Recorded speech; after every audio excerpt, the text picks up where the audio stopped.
What is good, Cardano fam, ADA gang? We have lots of exciting updates to unpack today, so hit that subscribe, hit that like. Santiment says as traders await a potential Bitcoin crypto rebound, Cardano, among others, seeing a sudden surge in address activity. When coins that are declining in value suddenly see rises like these, it historically raises the likelihood of a bounce. And here it's titled Cardano, seeing historically high address activity spikes, suggesting possible reversals. ADA, highest address activity since March of this year. Fantastic.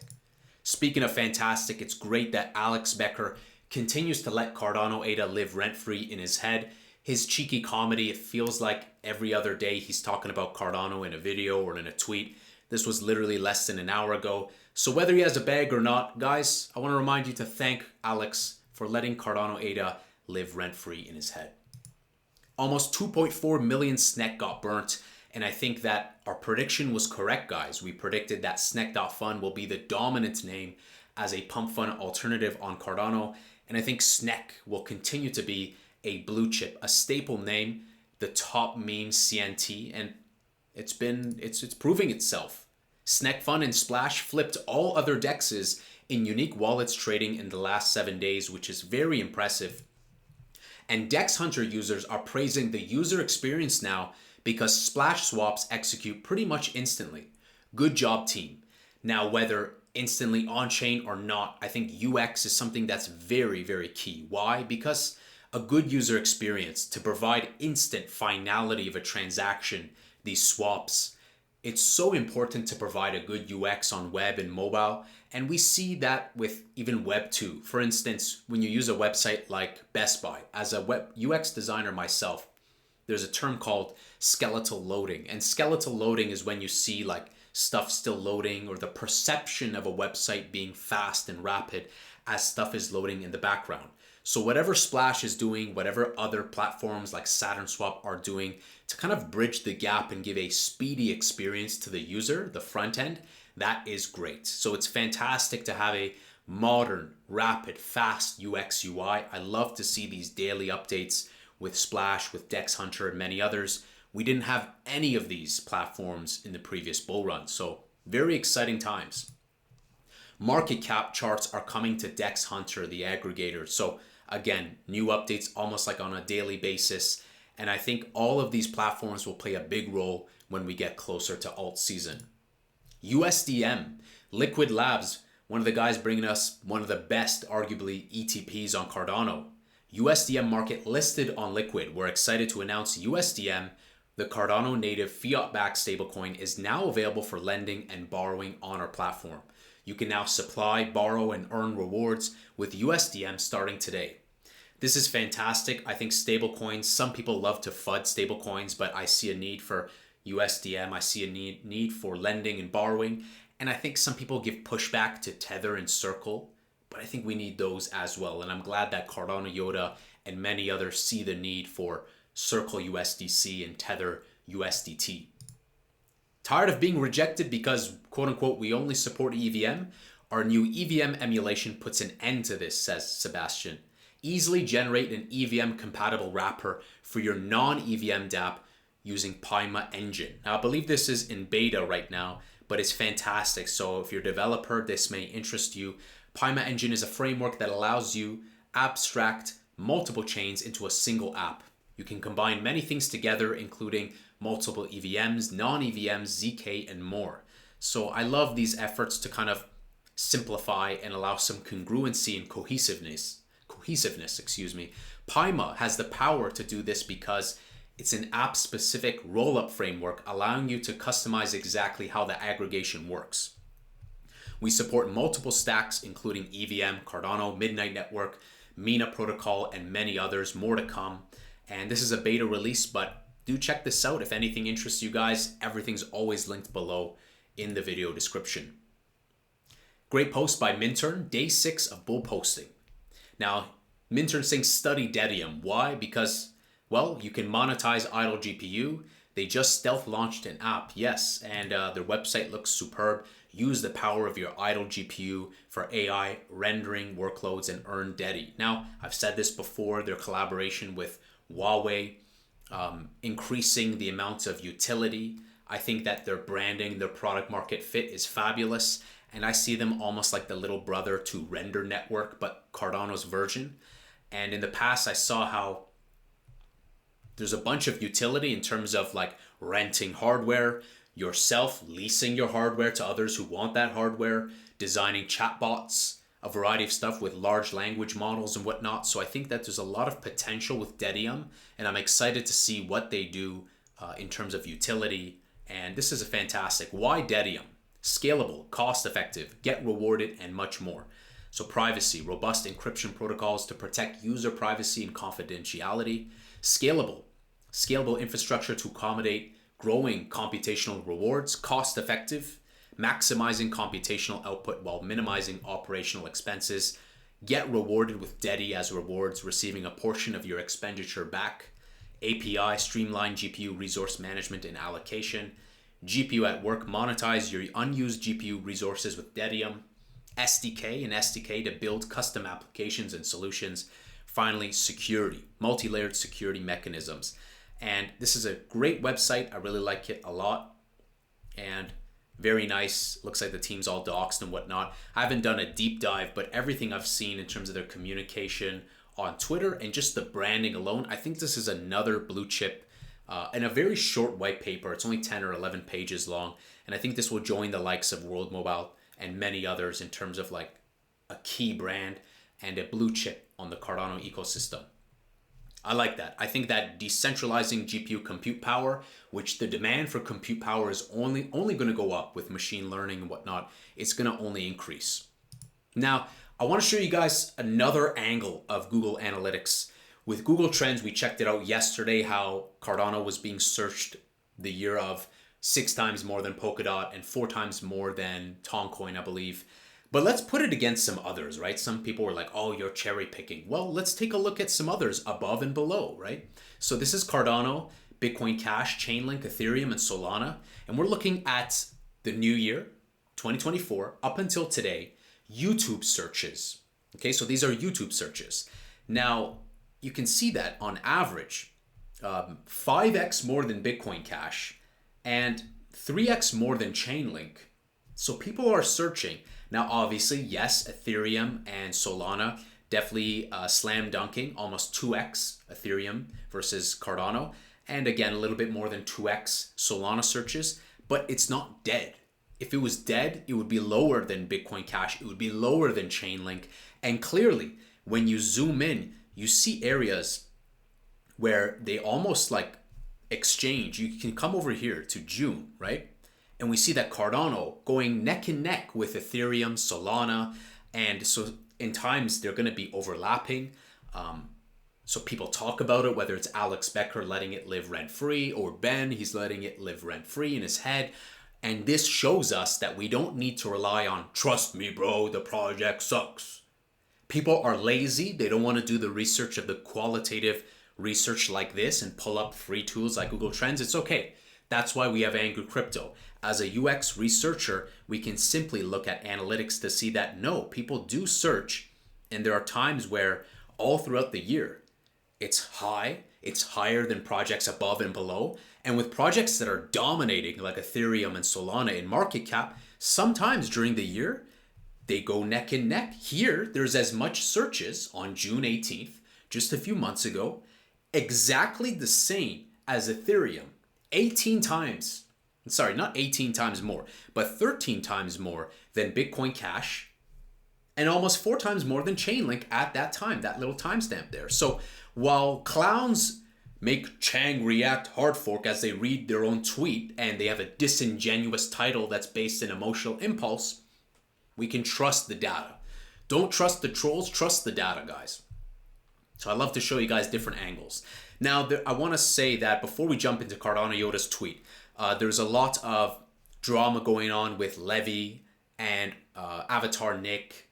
Where do I stand on that and what's the TLDR? So Levy was saying that Avatar Nick had stolen code and he made his own lending platform and this and that. Guys, we should not jump to any conclusions on builders in Cardano. We should always try to be impartial and neutral and not claim any sort of accusatory behavior, because right now the market is down. People are really angry and really negative, and they don't have healthy mechanisms to deal with the price being down. Sometimes we need to step away from the charts, go for a run, do some push-ups, do what you need to do. Think Wim Hof, think David Goggins, and be healthy, because health is wealth. And I see some people yesterday, there was a 7-hour space, yes, of just screaming to the top of their lungs. I stayed in there for 5-10 minutes, did a few blocks. All you have to do is listen and observe, and fools will reveal themselves to you. So when it comes to Avatar Nick and Levy and whatnot, Levy made some claims that yes, they stole code. Avatar Nick said no, I don't want to deal with them anymore, this and that. I just stand neutral. I'm not going to point the finger at any builder, so to speak. So if you see FUD online, don't jump to the mentality of pointing the finger and saying this guy's a thief, this guy's a scammer, until concrete evidence has been displayed. You know what I'm saying? So I don't want to jump into reading all those essays and long posts. Cardano Yoda says, I'm grateful for the trust of all 175 delegates who have collectively delegated over 10 million ADA to me. Thank you. And I think Cardano Yoda is a fantastic DRep. Cardano Yoda sees the need for Circle, for Tether, for fiscal responsibility, for not burning of the treasury, and aligns with Angry Crypto's views. I also think that Hosky is a great one too. Stake with Pride is great too. Chris O is solid. There's a lot of them.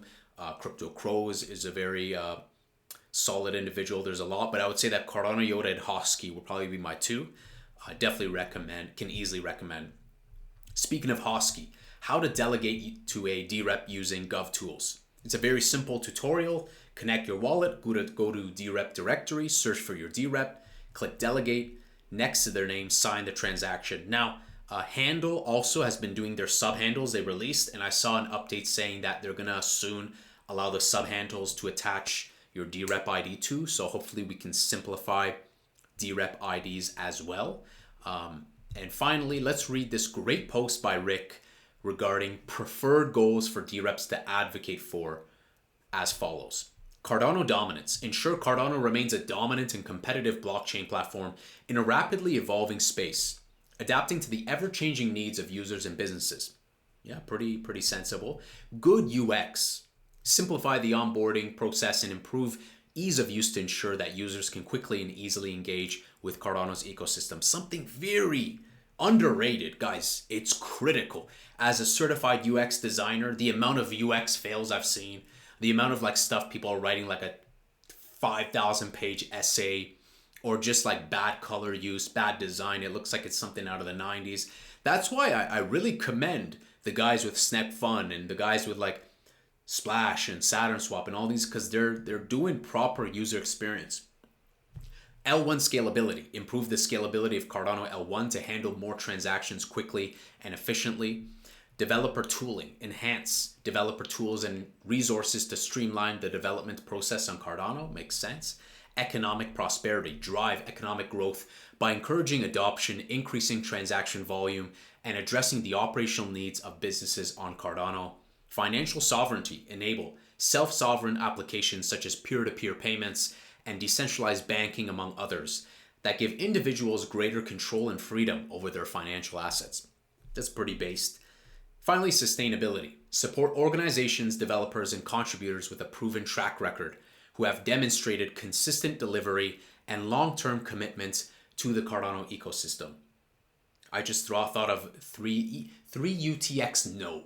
3 UTX no. That's a from me. So yes, Rick, this is a fantastic post. I agree with everything here. Pretty common sense, but like they say, common sense, where art thou? So great post by Rick. These are foundational goals I will be advocating for when I run as a DRep next year. I like that. So you can see, guys, that search queries are there. We trade blows with Ethereum almost neck and neck during this year. We outshine many others when it comes to Google search queries. Now, the analytics I showed here were YouTube. Yesterday, we looked at Google search. And today, we're also seeing these unique gems where we're seeing historically high address activity spikes. So everything, again, is aligned to what we've said time and time and time again. Fear not those guys who are bandwagoners, who are just like one day they're Team Cardano, tomorrow they're not. The next day they're Team Cardano, the next they're not. We all want our bags to go up, but we look at this objectively, Angry Crypto fan. We look at this with trajectory. We don't focus on just the 1 minute charts. So we're doing pretty good given the market right now. We're still in the top 15. It's coming up on 8 years in that top 15, top 20 range.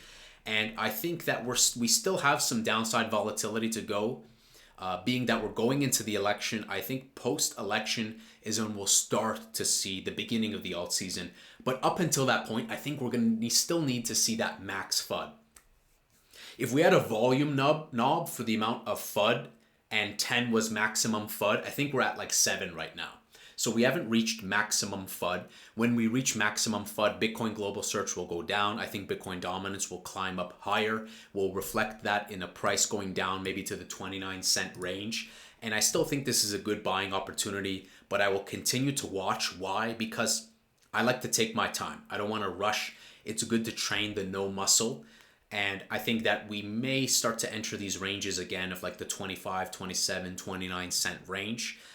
And I think that the cold months ahead, part of that psychologically, part of that is January with the new elections going into effect, partner chains, Bitstamp acquisition, 2025, tons of stuff is 2025, spending season, spending psychology, cold psychology, 2025. It would make sense to start pumping in 2025, but it will be rough. And we've said this time and time again. I think that there will be downside volatility. We said that post-halving it would be. And so far it's been true. And at the end of the day, guys, like a lot of stuff is pointing for a massive capitulation and catapult. And you cannot have that catapult without it being like everyone on Twitter saying, it's done, Cardano's done, like this is going to zero. And I'm starting to hear it. Like when I heard it yesterday, people screaming at the top of their lungs, which is it's just cringe, to be honest. So listen, observe, focus on trajectory. Ask yourself, why are you in these projects? And I see a bustling ecosystem that is just getting bigger and bigger. And with that treasury, with governance going on, we are leading with the narrative of compliance, Bitcoin 2.0, the Professor Lab Coat OS to build on. We are that safe and secure blockchain that is resilient, DDoS resilient. Yes, we have some scalability pain points, but with Laos and other things around the corner, I think we're going to have a very polished network that will finally be appreciated.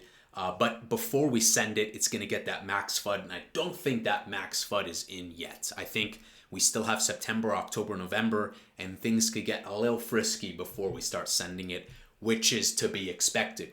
No big without small. No loud without quiet. It's a simple contrast.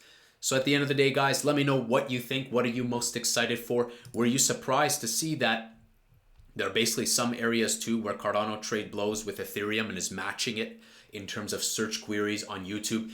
Clearly, people are on the fence, and they will jump in when it starts running up, and it can run up real fast, as we saw. Like 1 month, we can do a 4x. Rallies happen fast. Bears last a long time. Let me know your thoughts in terms of timeline and price prediction. I think we can easily surpass a previous all-time high. Hit that subscribe, hit that like. I'll see you in the next Angry Crypto Show.